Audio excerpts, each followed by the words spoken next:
How's it going, everybody? Welcome to the weekly Kenai Peninsula fishing report. The date is July 26th, 2021.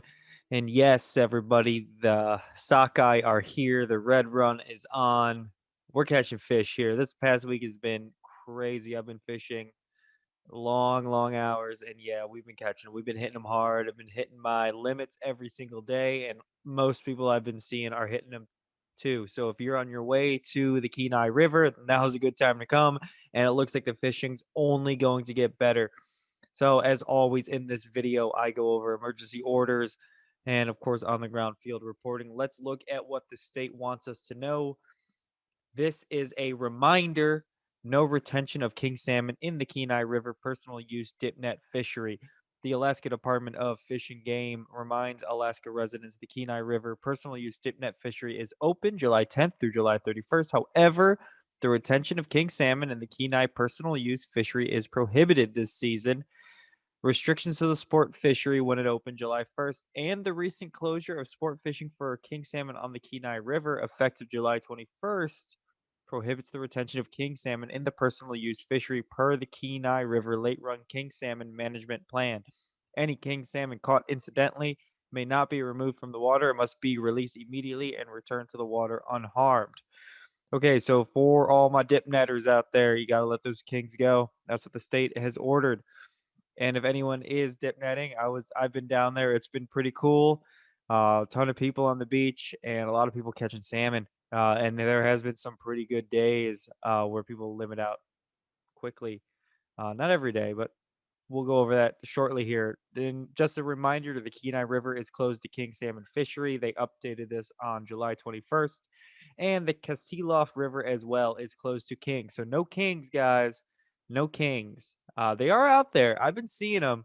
They're big. There's some huge kings out in the middle of the river. When I'm flossing for sockeye, sometimes they jump and wow. Those I watch a guy hook into one who was flossing, and that just that fish basically took his entire spool, spooled him out, threw the hook eventually, and the guy was all the way down to his backing on his fly line. Yeah, so the Kings are there. It's a shame we can't really catch them, but hopefully they make a comeback here in a couple of years. All right, let's talk about the Kenai River late run sockeye. Take a look at this chart. Bam, came out of nowhere, and I actually was fishing that day. That was July 20th, and wow, 85,000 fish in one day. 85,000 fish, people. That was huge. That was insane. And the day following it, 55,000, another great day. And then July 26th, July 23rd, July 24th, those numbers were a little bit low. It was harder to fish. There was one day there I couldn't quite get a limit, but you put in the work, you'll get it. Now, Sunday's numbers are not here yet, July 25th, but I was fishing all day. Well, actually, I wasn't fishing all day because I limited out in about 3 hours. So July 25th was a much better day. And if you take a look at the chart here compared to previous seasons, it looks like that spike is about to hit again this week. And this spike tends to be the longer lasting one. So if you guys are waiting on some fish to come in, I would say now's the time. You guys got to get down here. If you're dip netting, you got to get down here. If you're flossing, you got to get down here. If you're on vacation, you got to get down here. All roads lead to Kenai. You got to get down here if you want to catch sockeye. They're in now. So if you've been watching this series since the beginning of the season, you'll know now. You got to get here now. Okay, you get it. Kasilof River sockeye, another huge day there for the Kasilof River. 9,000, 10,000, 13,000, 17,000, 24,000 fish there on the 20th. I mean, these are huge numbers for such a little river. Now, I did actually fish it one day, and listen, it's tough fishing. There's no way around it unless you're there on like a 24,000 day, which good luck planning that one out. If you're there when it's about 10,000 fish, you might not get anything. 10,000 fish is a lot for the Kasilof, but I mean, let's look at the Kenai, 38,000. And that was a low day. 38,000 fish, that's much better than 10,000 fish. So listen, the Kasilof is there. It's in your back pocket. You can keep 6 sockeye there, but I don't know. Just go to the Kenai River.